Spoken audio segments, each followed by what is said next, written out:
In the summer of 2014, 4 girls vanished from a hiking trail just minutes from their camp cabin. One moment, they were laughing by the giant redwoods. The next, they were gone. For 2 years, their families searched, prayed, and begged for answers. Police found nothing, not a shoeprint, not a scrap of clothing. Then, in 2016, the silence broke. A woman's voice came over the emergency line, trembling but urgent. She claimed her husband had a secret bunker deep in the forest, and that he was involved in the disappearance of the camp girls. Seconds later, the call cut out. It was the first real lead in 2 years, and it would lead investigators to a place no one was prepared to see. The recording begins with nothing but breath. Not calm, measured breathing, but the kind that catches in the throat. Shallow, quick, almost gasping. It's the sound of someone pacing while trying to decide if they should speak at all. Then a voice comes, low and shaking. A woman's voice. "My husband. He's doing bad things. He's involved in the disappearance of the camp girls. I think he killed them." There's a pause, 3 seconds of dead air where you can hear faint rustling, the creak of a floorboard, like she's just turned to look over her shoulder. "He has a bunker, close to where they went missing. I just can't handle this anymore. He's threatened me. My family." The line cuts mid-breath. At the county dispatch center, the operator blinks at the sudden silence, then repeats, "Ma'am? Can you hear me? Hello? Hello?" No answer. The call display reads, "Unavailable." When the trace tech leans over her shoulder, he shakes his head before she even asks. "Burner phone. Can't pin it. No name, no address." The operator flags the audio, sends it straight to the task force still assigned to the cold file. The subject line they type is the same one that's been used again and again for 2 years.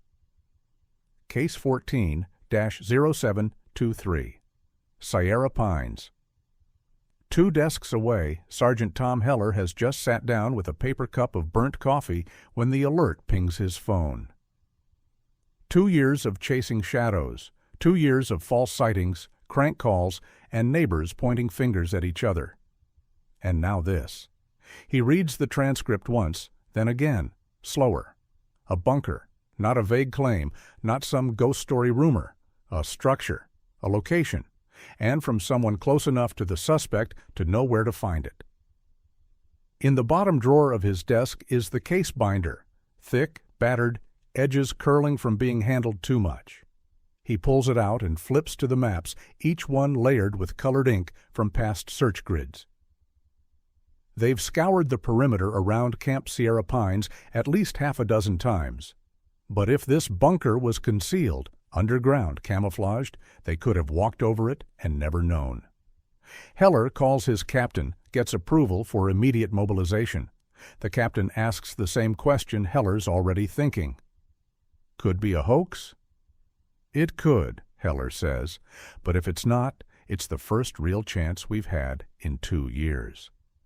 By late afternoon, an unmarked SUV is rolling north toward the campgrounds, the binder open in Heller's lap. Beside him in the back seat is Lena Moore, the sister of one of the missing girls. She wasn't supposed to be there. Civilians aren't brought to active search sites, especially not family. But Lena has never stopped showing up. She's 20 now, all edges and shadows, the kind of young adult molded by grief instead of growth. She was 14 the summer her sister Chloe left for camp. The 2 of them had begged their parents to go together, but a stomach virus kept Lena home. She remembers lying on the couch, feverish, when Chloe called that first night to tell her about the cabins, the songs, the giant redwood they'd seen on the trail. 3 days later, Chloe was gone. The SUV climbs into higher country, past ranch fences and sun-faded billboards. Heat shimmers above the asphalt.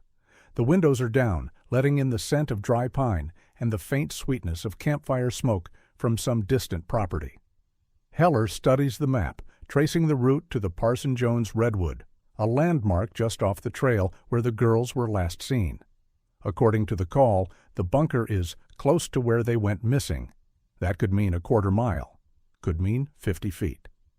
Up front, Deputy Carla Mendoza is driving.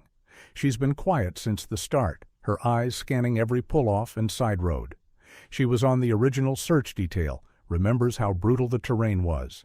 Steep gullies, dense undergrowth, false trails leading nowhere. "You think she's telling the truth?" Mendoza finally asks. Heller doesn't answer right away. He stares out the window at the blur of trunks, the rhythm of shadows crossing the road. "If she's lying, she's putting a lot of detail into it," he says. "That bunker part, you can't make that up unless you know something." They reach the turnoff to the old camp. The sign is still there, nailed to two leaning posts, the paint peeling. "Welcome to Camp Sierra Pines," letters in cheerful yellow, chipped almost to white. The camp's been closed since the summer of the disappearance. Cabins slump under the weight of 2 years' neglect, roofs sagging, windows clouded with dust. Nature is swallowing it, gravel paths cracked and split by weeds, vines crawling up porch rails. Mendoza slows to a crawl as they pass the cabins, following a narrow dirt lane deeper into the property. "This is as far as we can drive," she says. "Trail starts here." Heller closes the binder. "We go on foot." The forest greets them with a different kind of quiet. No highway hum, no distant dogs barking, just the faint hiss of wind through the canopy and the occasional drip of moisture from leaf to leaf. Pine needles crunch under their boots, each step sounding too loud. Lena walks at the rear, her hand brushing the strap of the backpack she insisted on carrying. She's been here before, once with the search volunteers, once on her own. She remembers the heat, the smell of sweat and bug spray, the sinking disappointment when they'd come back empty-handed. Every rustle in the brush makes her turn her head, expecting something. She keeps replaying the voice from the call in her mind, imagining the woman holding the phone, maybe in a locked bathroom, whispering before her courage ran out. The trail narrows after half a mile, twisting around thick trunks and boulders gone green with moss. Sunlight filters through in thin shafts, striping the ground. Lena notices a patch of earth that looks wrong, too flat, too smooth. When she crouches, she sees bits of broken glass embedded in the soil, the kind you get from smashed jars or bottles. Old? Maybe. But why here, in the middle of nothing? Heller notices it too, marks the spot on the GPS, and they keep going. Minutes later, Mendoza stops abruptly, raising a hand. Ahead, half hidden under a mat of leaves and branches, is something metallic, flat, unnatural in this setting. They step closer. The shape becomes clear, a steel hatch, flush with the forest floor. It's about 4 feet square, the metal dulled and scratched, but the edges clean enough to show it's been used recently. Lena's breath catches. Heller kneels, brushing away debris. There's no visible lock, just a heavy latch and a recessed handle. He glances at Mendoza. This isn't on any property map. The air here feels different, still heavy, carrying a faint chemical tang. Lena doesn't know if it's her imagination, but she thinks she hears something from beneath them. A faint hum, mechanical. Mendoza takes a slow step back, her hand hovering near her sidearm. "Sergeant, what are the odds this is just a storm shelter?" Heller doesn't answer. He's still staring at the latch, the metal cool under his palm. The woman on the phone had said her husband has a bunker close to where they went missing. They're standing on it. Heller doesn't touch the latch right away. He just crouches there, palm resting on the cold metal, listening. That faint hum Lena thought she heard? It's real, low and constant, like the muffled vibration of a generator somewhere below. Mendoza circles the hatch slowly, eyes scanning the forest floor. "No footprints," she says. "At least not fresh, but the way these leaves are laid, someone's been covering this up." Heller straightens, pulls his radio from his vest. "Dispatch, this is Sierra 3-2. We've located a concealed structure matching the anonymous caller's description. Possible underground access. Request backup and forensic team to our GPS location." Static, then a voice. "Copy that, Sierra 3-2. Units en route." He looks at Lena. "You stay back until we know what we're dealing with." She nods, but her fingers grip the strap of her backpack tighter. Every muscle in her body screams to be closer, to see inside, to know if Chloe's in there. 15 minutes later, the forest is alive with movement. More deputies arriving, crime scene tape unspooling in yellow ribbons between trees. A portable floodlight is carried in, its harsh beam turning the hatch's steel surface white. Detective Ruiz from the county's Major Crimes Unit joins Heller at the hatch. He's a heavier man, built like a lineman, but his movements are precise, methodical. He kneels, running gloved fingers along the recessed handle. No visible lock, Ruiz says. That means whoever's using it trusts they can keep people away some other way. Secrecy, intimidation, or they just don't expect anyone to find it. 2 deputies bring over a pry bar and a crowbar set.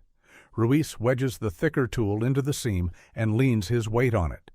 The hatch groans, but doesn't open. "That's solid," Mendoza mutters.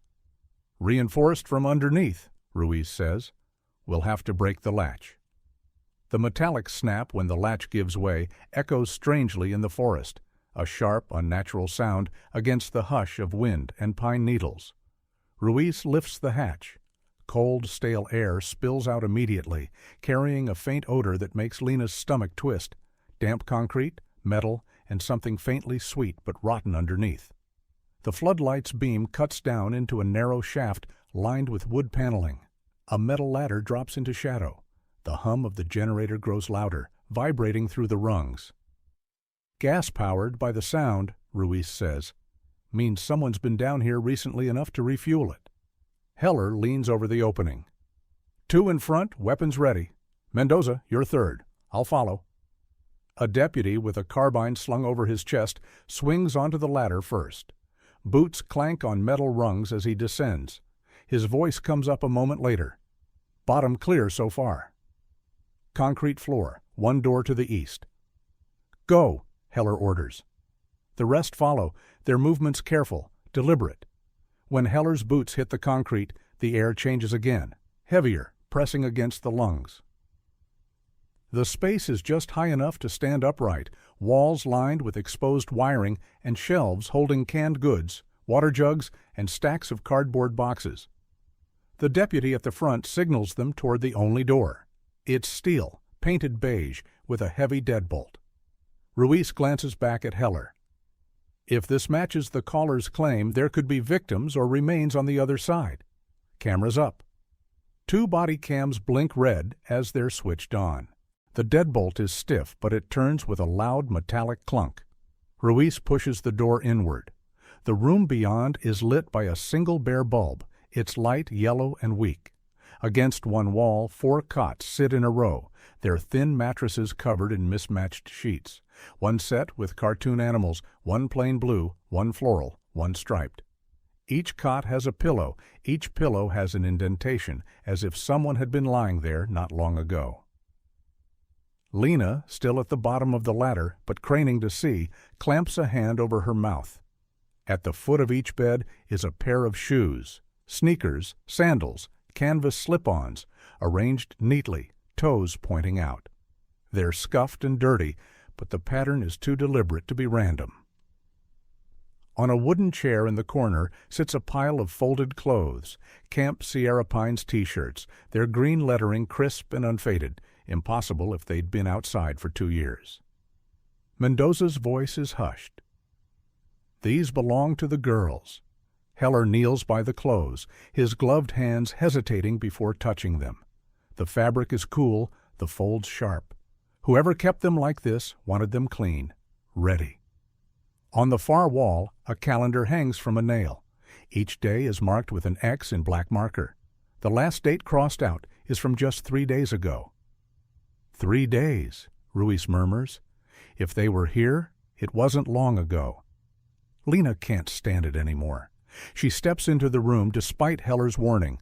Her eyes dart from bed to bed, shirt to shirt, looking for something, anything, that belonged to Chloe. Then she sees it, the blue canvas sneakers with the frayed white laces. Her throat closes. Chloe had begged their mom for those shoes before camp.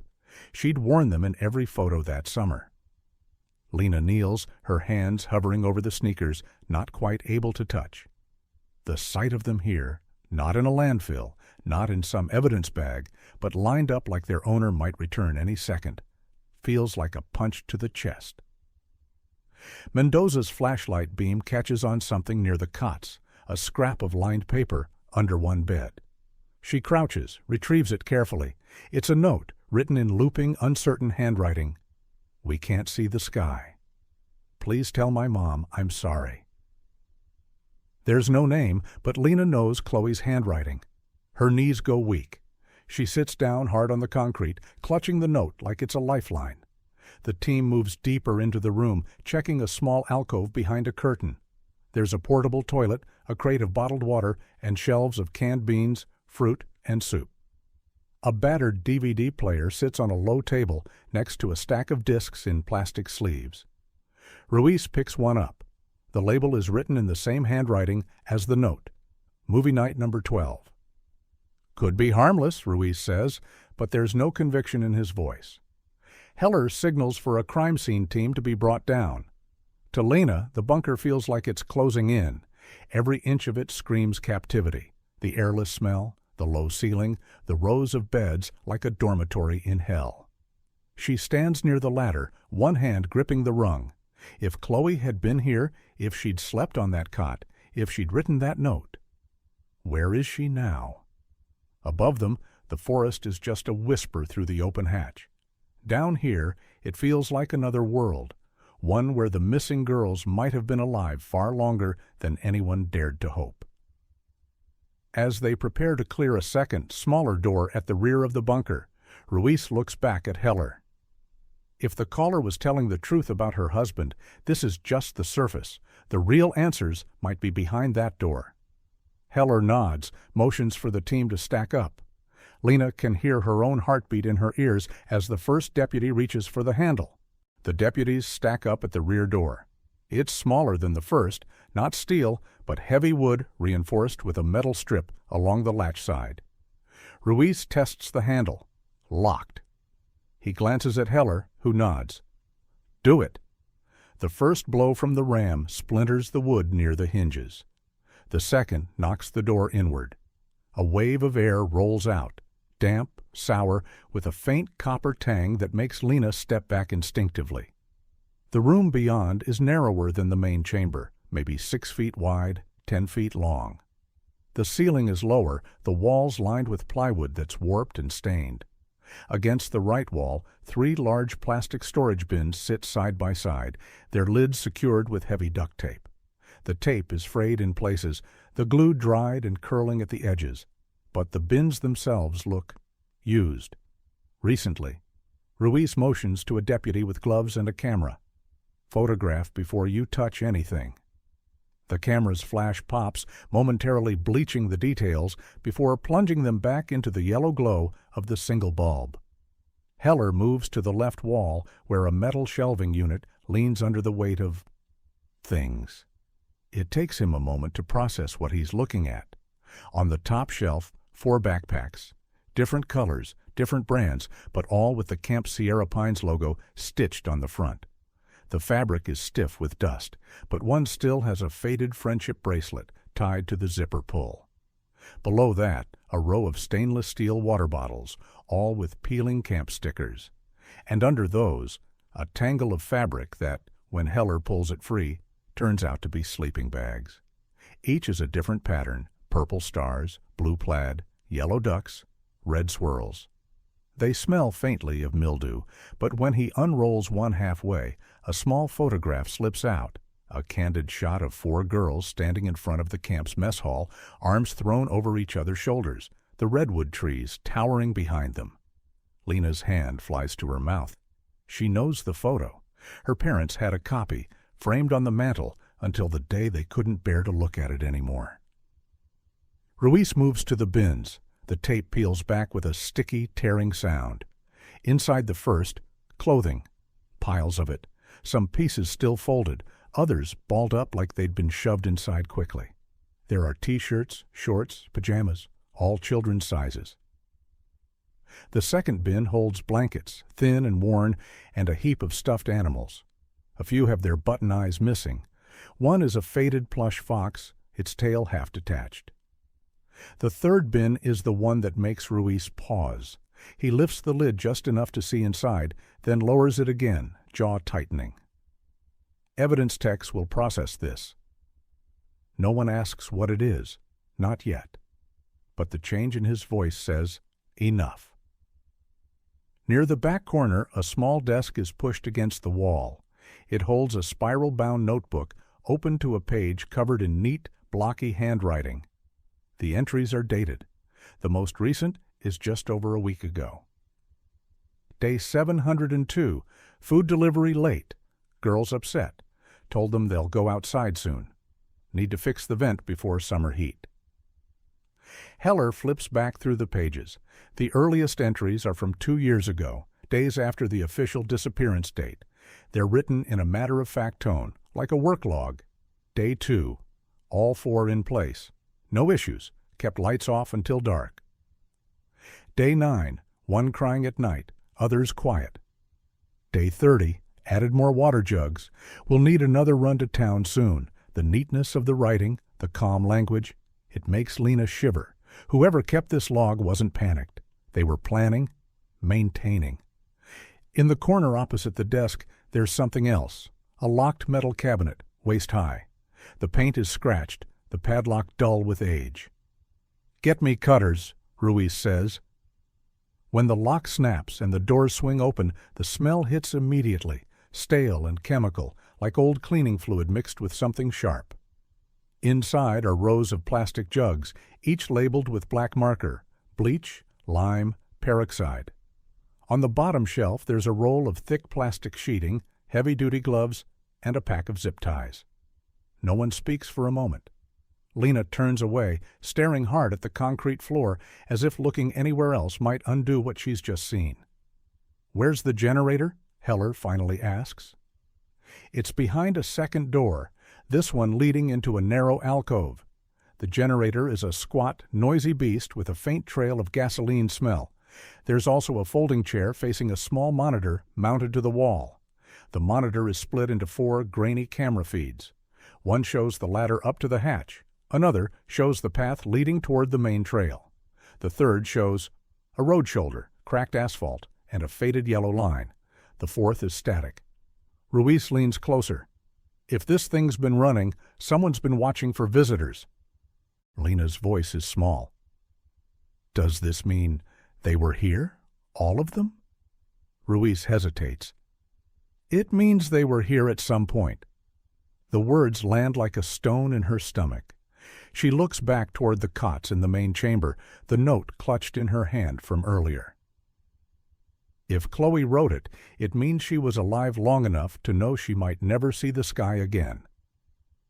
The crime scene team begins sealing evidence bags, labeling boxes, photographing every angle.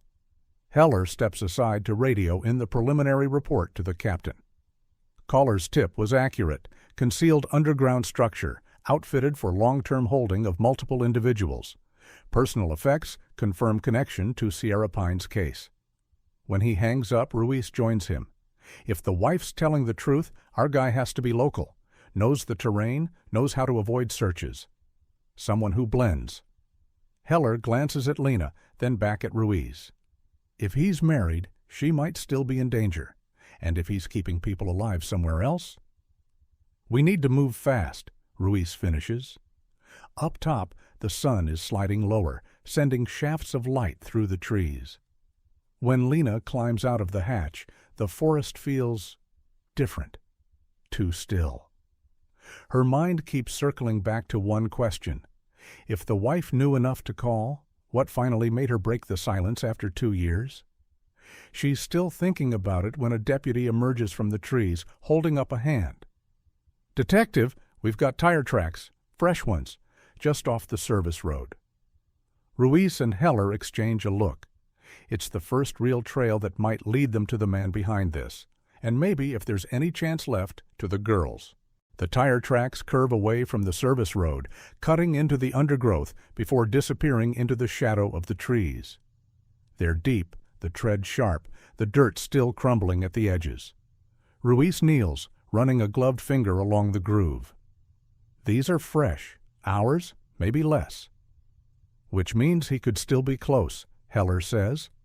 A deputy moves in with a DSLR camera, snapping the tread pattern from multiple angles.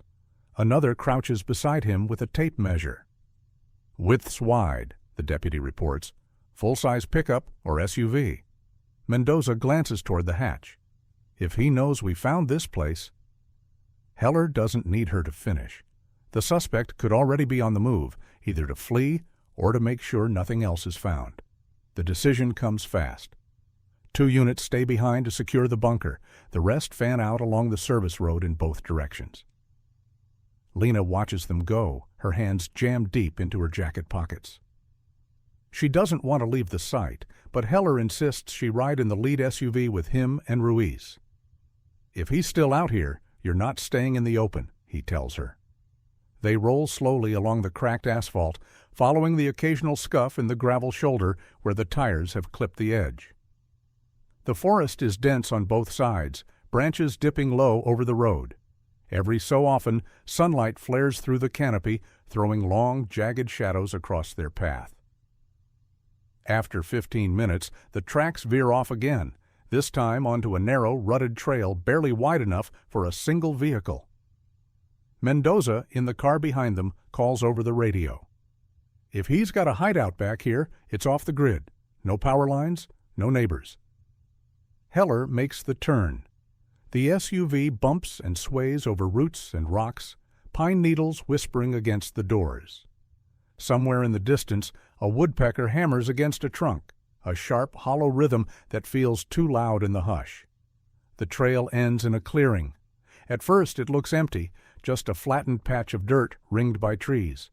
Then Ruiz spots it, a low shed, weathered gray, with a metal roof glinting dully in the sun. Beside it, a battered pickup sits half in shadow, mud spattered up its sides. Heller kills the engine. Matches the tread? The deputy with the camera crouches by the rear tire, checks the images on his screen, and nods. It's him. They move in with weapons drawn.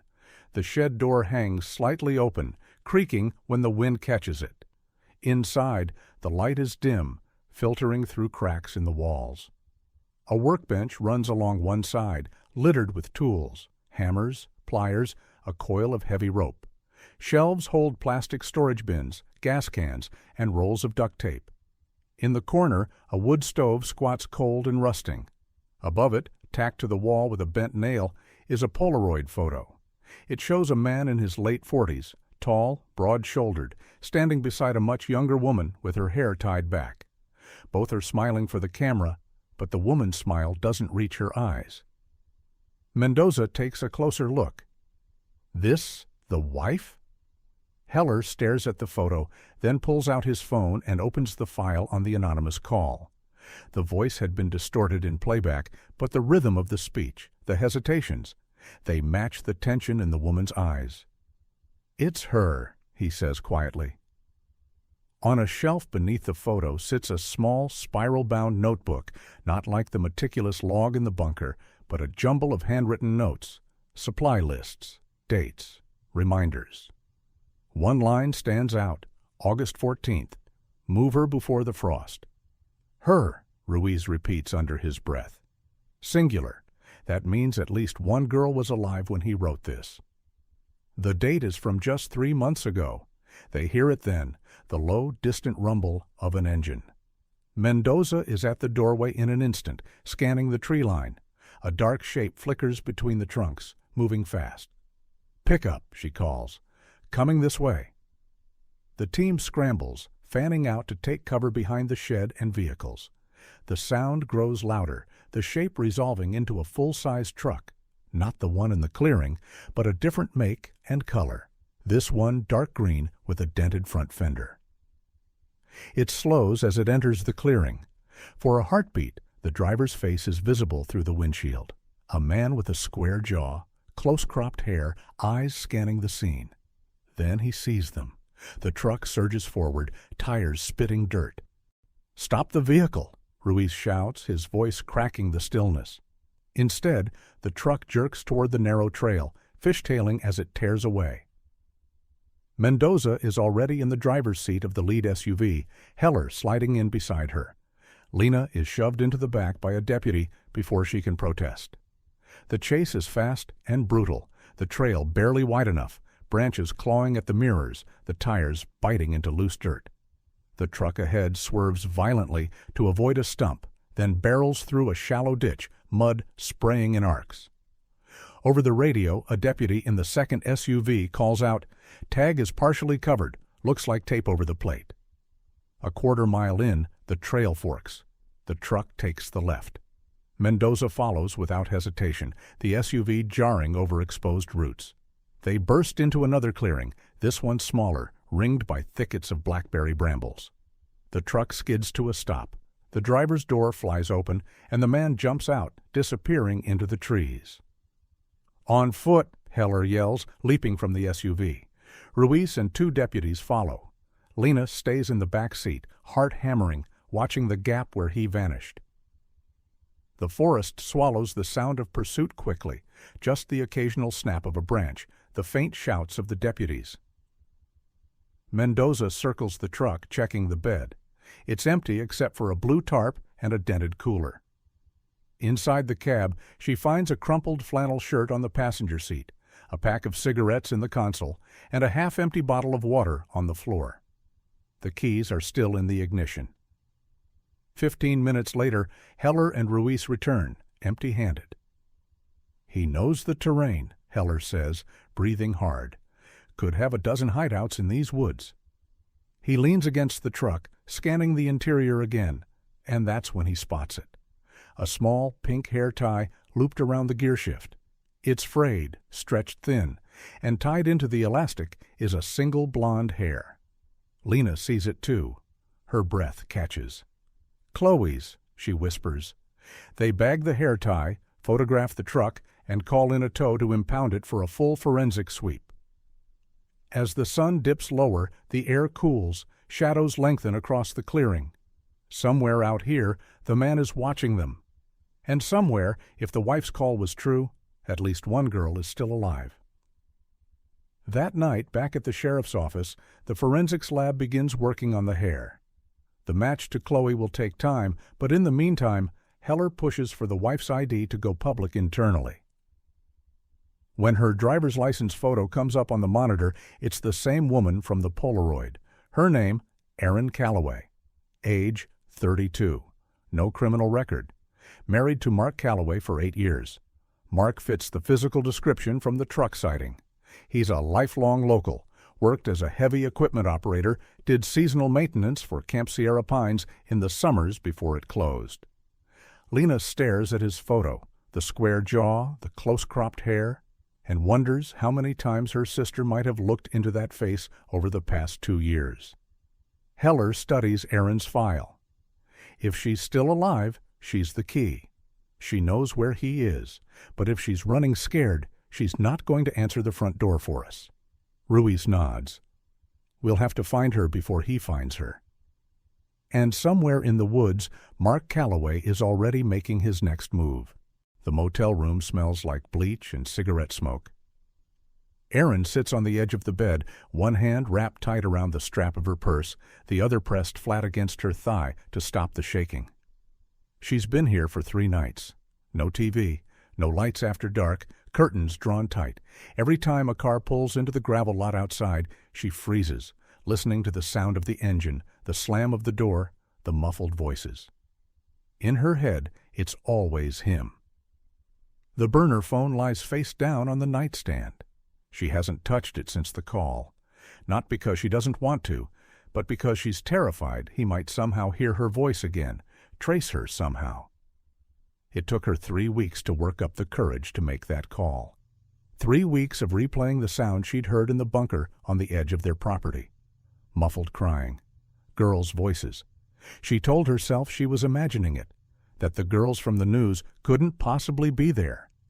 But then she found the shoe, a small scuffed sneaker lying under a tarp in his truck bed. Mark had always been a man of routines.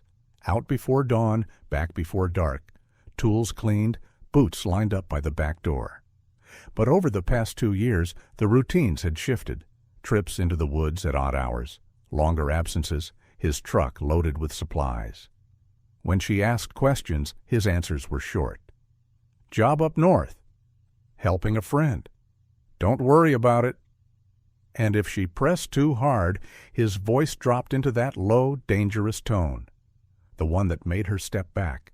The last fight they had before she left had been about the basement. She wasn't allowed down there, never had been. But that night she'd heard the door at the bottom slam and the sound of heavy bolts sliding. When he came up, his face was calm, but his knuckles were white. "Stay out of my work," he told her. "You don't want to know what's down there." That night she packed a bag. She didn't leave right away. She knew if she walked out in the middle of the night, he'd hear her. Instead, she waited until morning, when he left in the truck, then grabbed her purse and drove straight out of town. Now, in the dim motel room, she wonders if it even matters. He's smart, knows these woods better than anyone, knows how to vanish.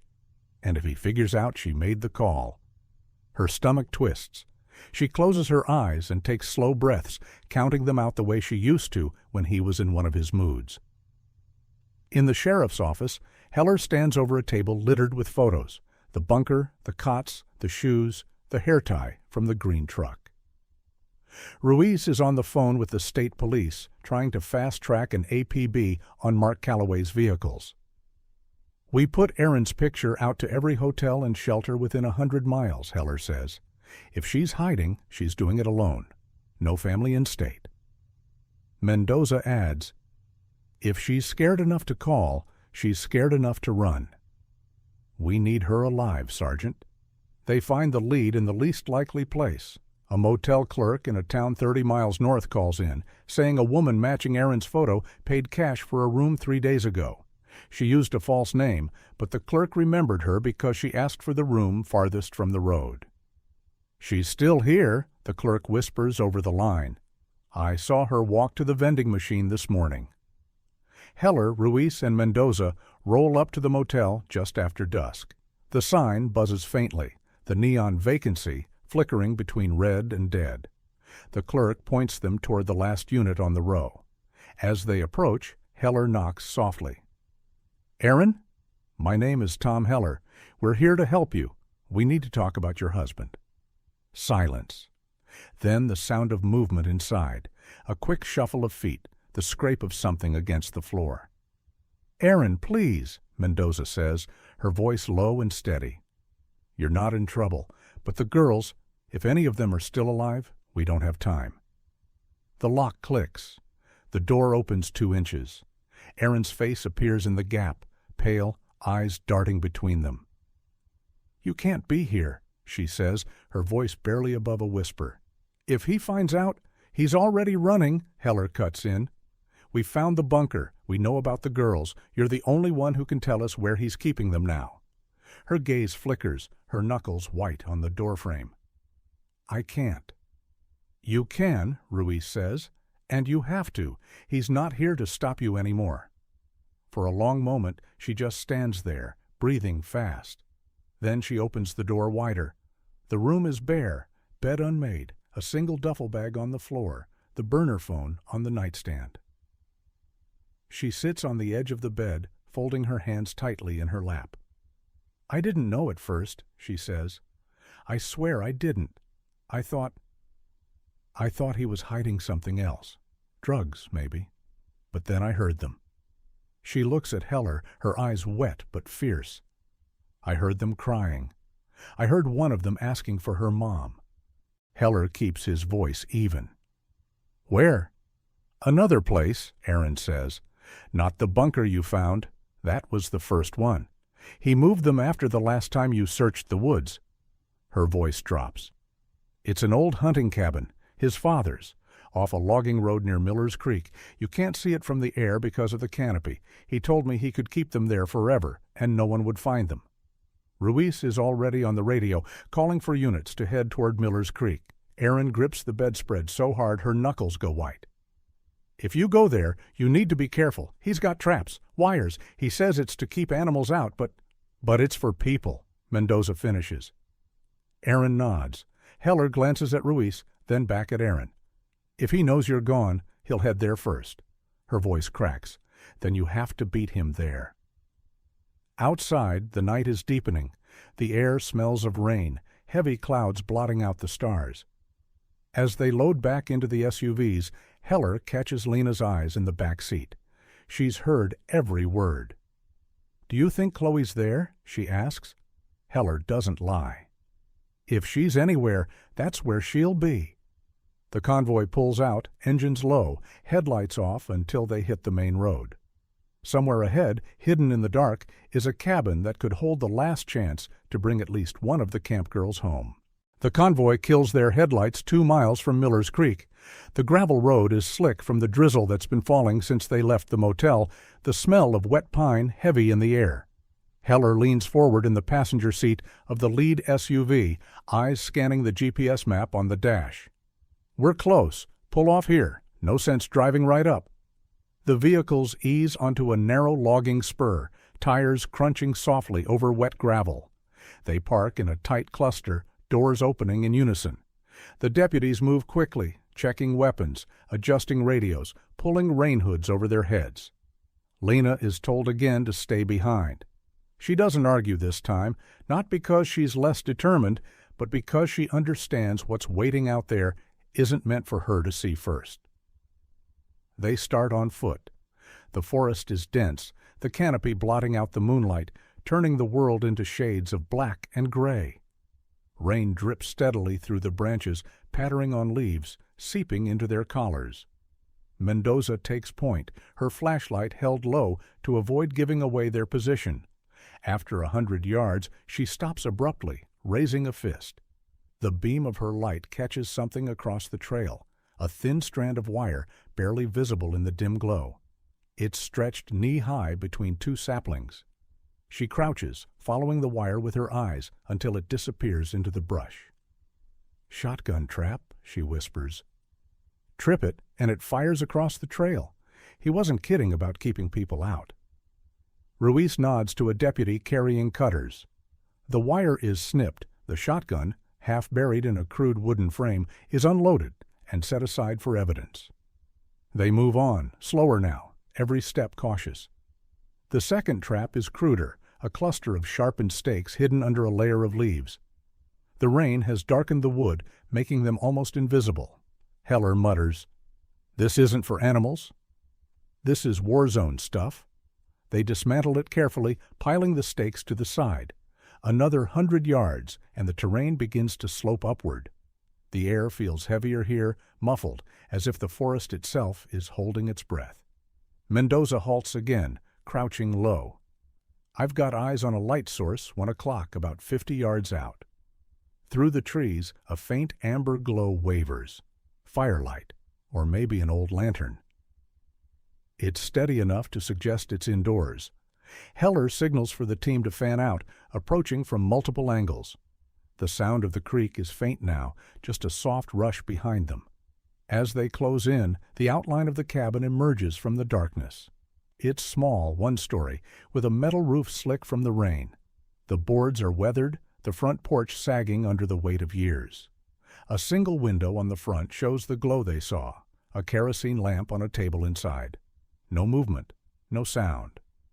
They pause at the tree line, 40 feet from the porch. The rain is lighter here, the canopy breaking it into a fine mist. Heller raises his binoculars, scanning the door, the windows, the ground around the cabin. His gaze stops at the porch steps. Mud, fresh footprints. Some lead up to the door, some lead away. Toward the back, disappearing into the brush. Ruiz moves in close. Could be him, could be one of the girls if she got out. Mendoza's voice is barely audible. If she got out, why didn't she run all the way? Heller lowers the binoculars. Because maybe she didn't make it far. They split. Ruiz and 2 deputies circle to the back. Heller, Mendoza, and another deputy approach the front porch. The boards creak under their boots. The door is closed, but not locked. Heller takes a breath, then pushes it open slowly. The smell hits first, damp wood, kerosene, and something faintly metallic. The single room is lit by the lamp on the table, its light catching on a scattering of objects. A tin plate with half-eaten food, a metal cup, steam still curling from the rim, a wool blanket crumpled on the floor near the table. Against the far wall is a cot, the mattress sunken, the sheet twisted. And on the cot, tucked into the rumpled bedding, is a small pink sweater. It's dry, warm, recently worn. Mendoza's eyes meet Heller's. She's here, or she was. They move deeper in, checking the corners, the closet, the small wood stove in the corner. No sign of anyone. From the back of the cabin, Ruiz's voice comes through on the radio. "We've got fresh tracks heading west from the back door. Smaller set alongside a larger one." Heller answers, "How fresh?" "Minutes, maybe less." Heller looks at Mendoza. "He's here." Outside, the rain has stopped. The air feels charged, every sound amplified, the drip of water from the eaves, the distant crack of a branch. The team regroups on the backside of the cabin, flashlights sweeping the ground. The prints are clear in the mud, one set from heavy boots, the other from sneakers with worn soles. Lena's voice comes suddenly from the radio, tight with urgency. She's still with the vehicles, but a deputy posted with her just spotted movement in the trees to the west. "Dark jacket, moving fast," she says. "Looked like he was pulling someone along." The chase begins again. They move quickly but carefully, the mud slick underfoot, the path twisting through dense undergrowth. The smaller prints are erratic now, sometimes dragging, as if the person is being half-carried. Then ahead, through a break in the trees. Movement. A dark shape, hunched, one arm gripping something at his side. Mendoza shouts, "Sheriff's Department!" "Stop!" The shape freezes for a fraction of a second, then bolts into the thicker woods. The team surges forward, the forest exploding with the sound of pursuit. Branches whip against their faces, roots grab at their boots. Heller catches a glimpse again, the flash of the man's profile, the pale blur of a face beside him. A girl's face. The forest is a blur.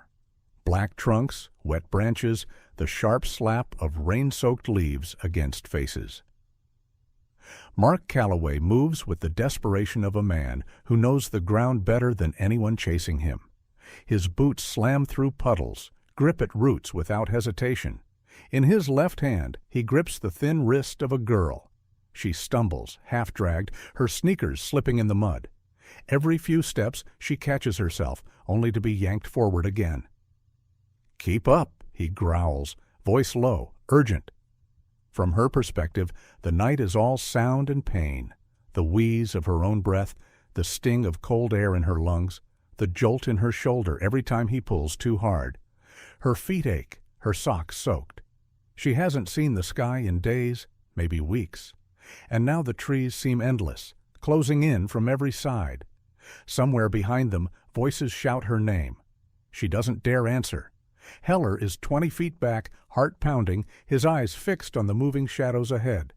Every time the beam of his flashlight sweeps forward, it catches the pale flash of the girl's sweater.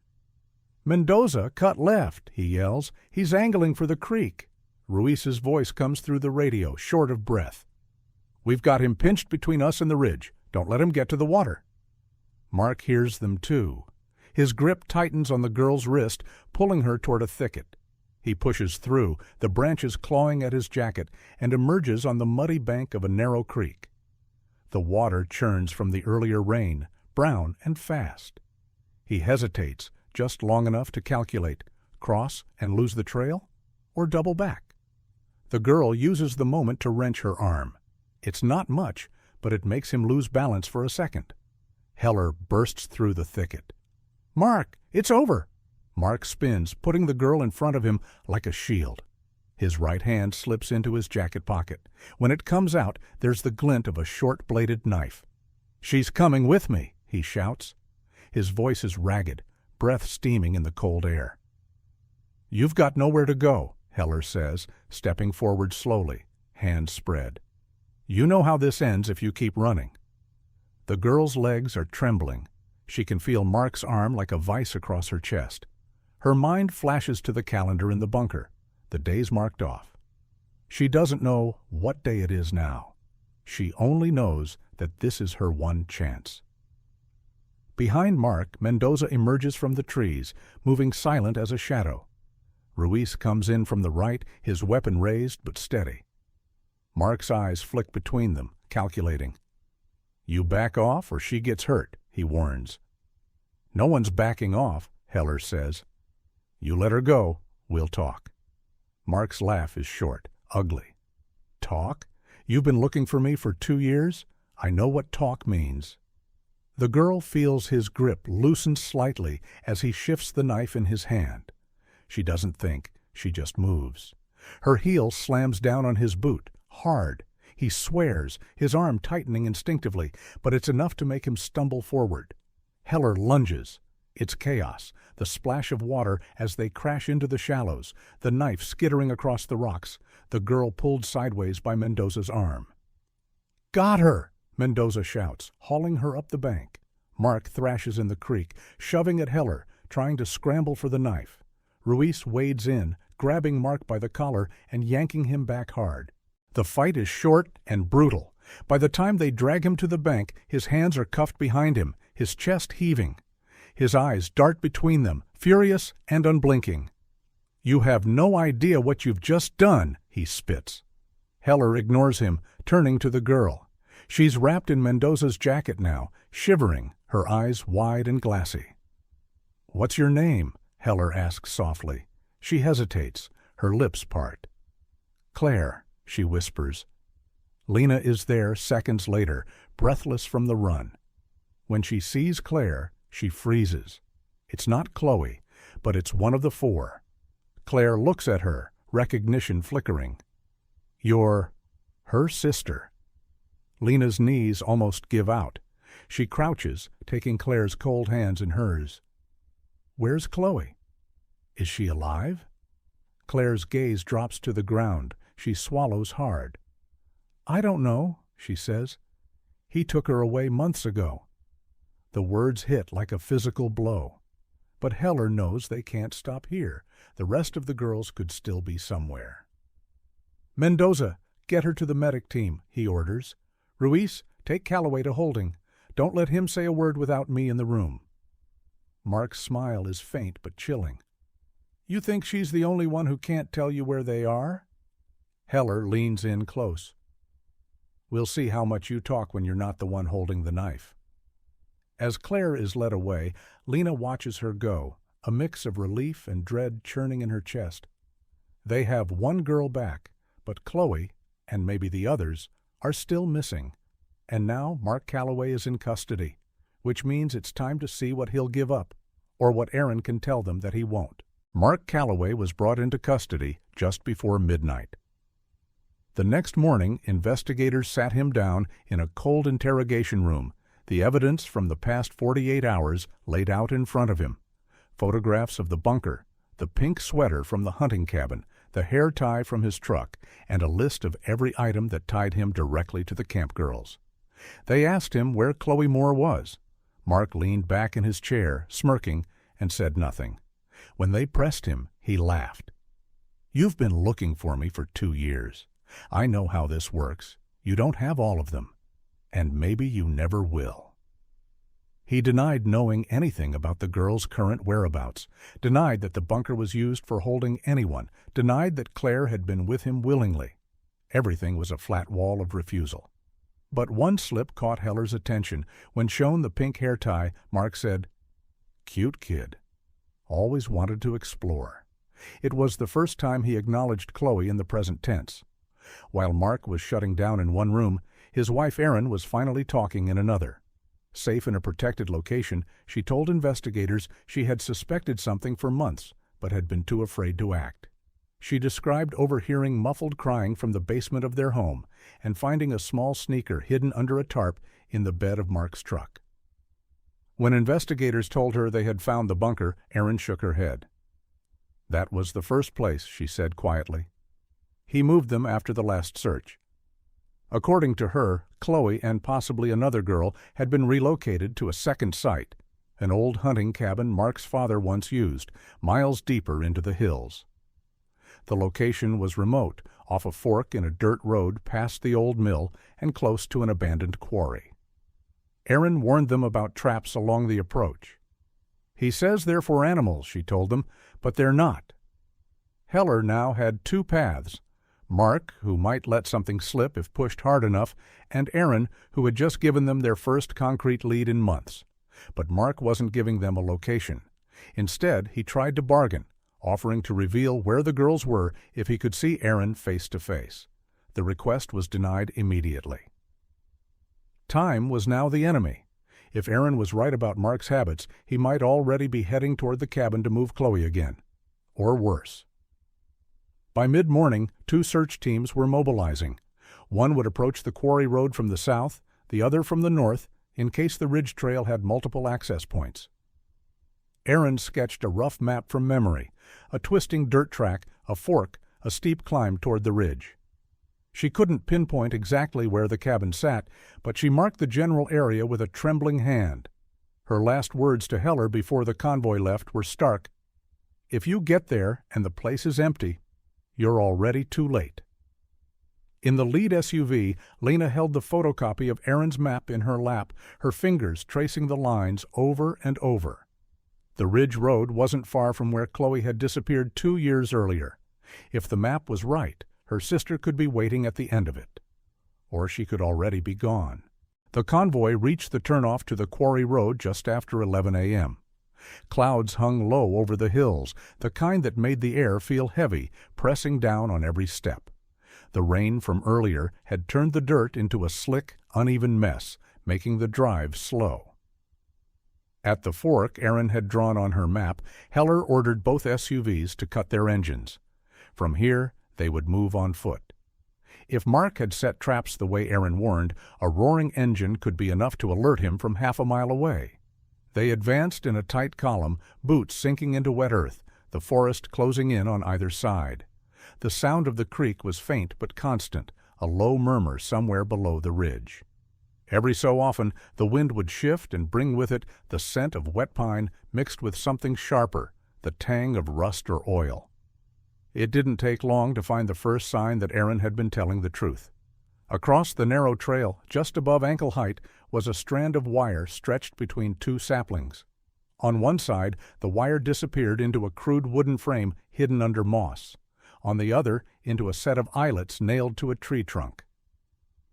Ruiz knelt and eased the moss away, revealing the barrel of a 12-gauge shotgun, sawed short, aimed directly across the trail. It was loaded. Safety off.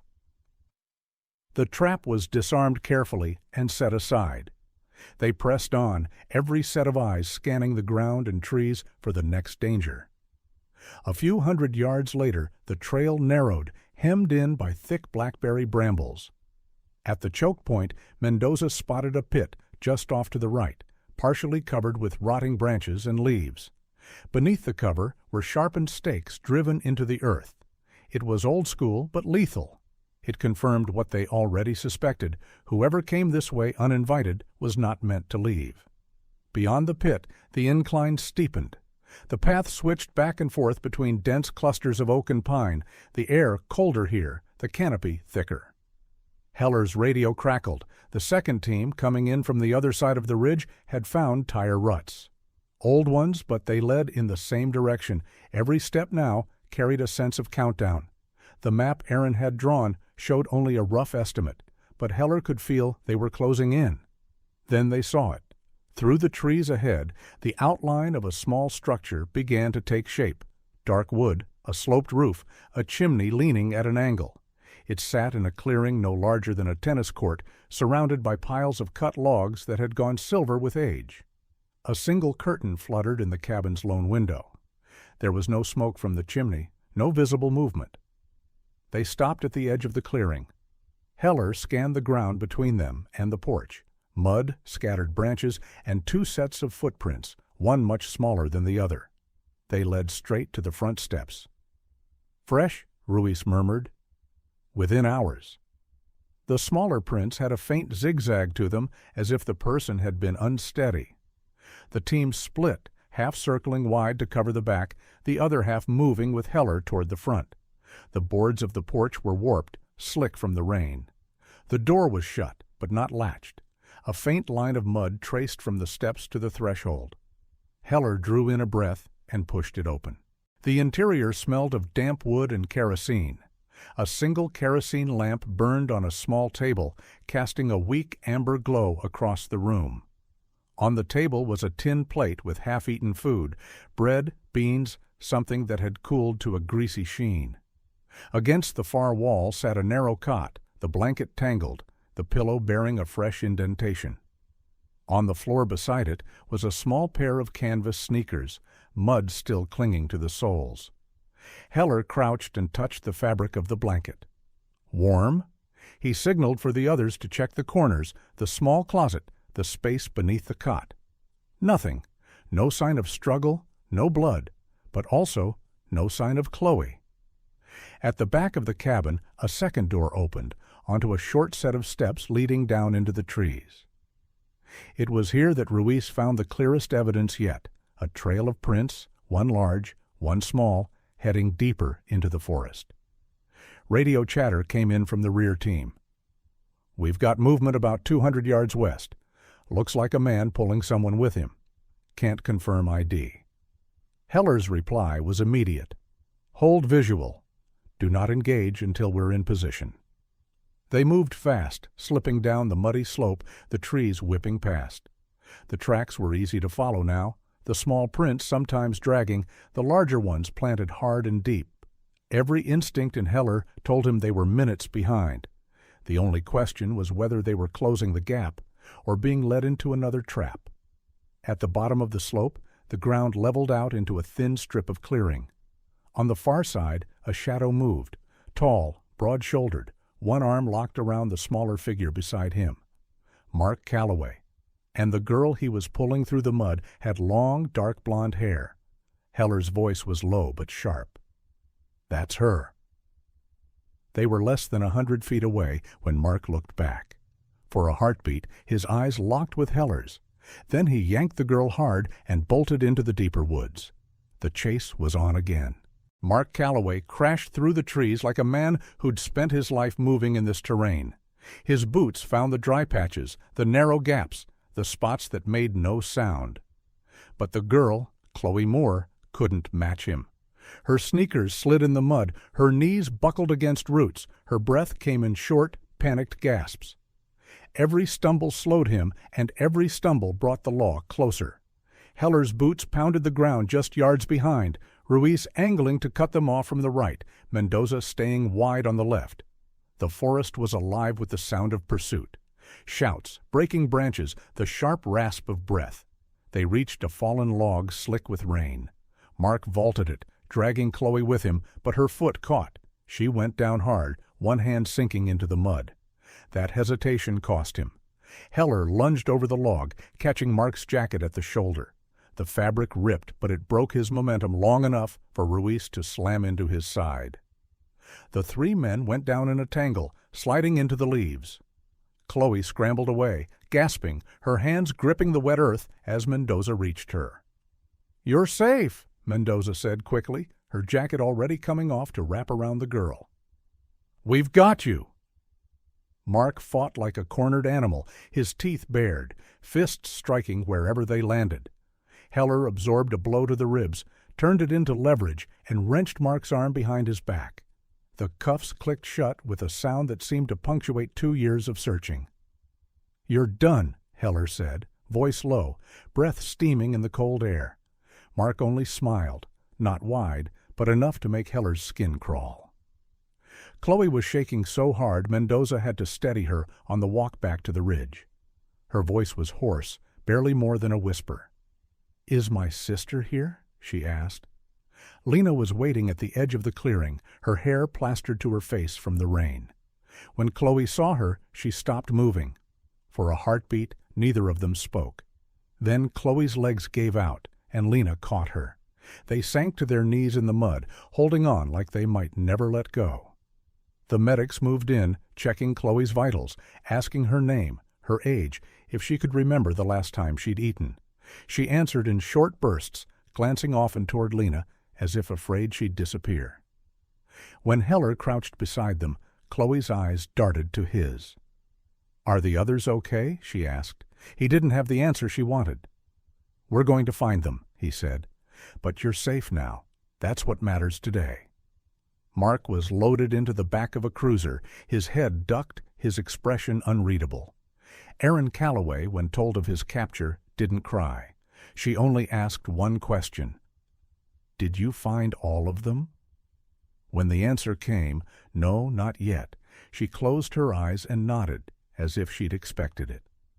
By nightfall, the ridge was empty again. The cabin was sealed as a crime scene, the traps catalogued, the evidence boxed and tagged. Lena rode with Chloe in the back of the medic van. The heater blew warm air, but Chloe still shivered under the blankets. Lena kept her hand wrapped around her sister's, thumb brushing the knuckles. She wanted to fill the silence with 100 questions, but she didn't. There would be time for that later. Or maybe there wouldn't. Right now, she just wanted Chloe to feel the weight of her hand, proof that she was here, that she was real.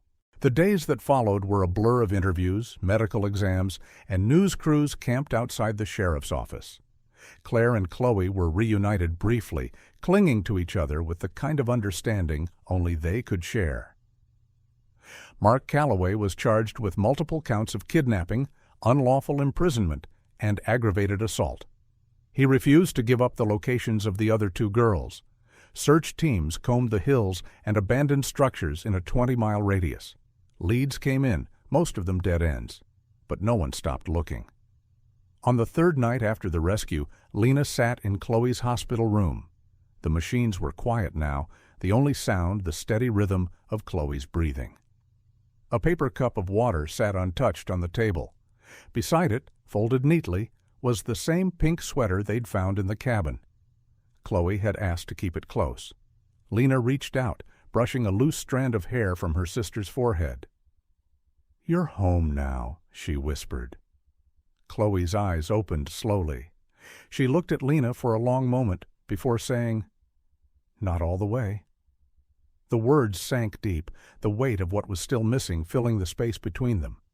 Two girls were still out there, and somewhere the man who had kept them hidden for so long still held their silence like a weapon. In the years to come, people would remember the summer day in 2014 when 4 camp girls vanished into the redwoods. They would remember the 2 years of unanswered questions, and they would remember the call from a woman who finally decided she couldn't live with the truth she'd been hiding. For Lena, the memory was simpler: the cold mud of the ridge road, the sound of Chloe's voice after 2 years of imagining it only in dreams, and the unshakable knowledge that until every one of those girls was home, the story wasn't over. Because sometimes in cases like this, safe is just the first step.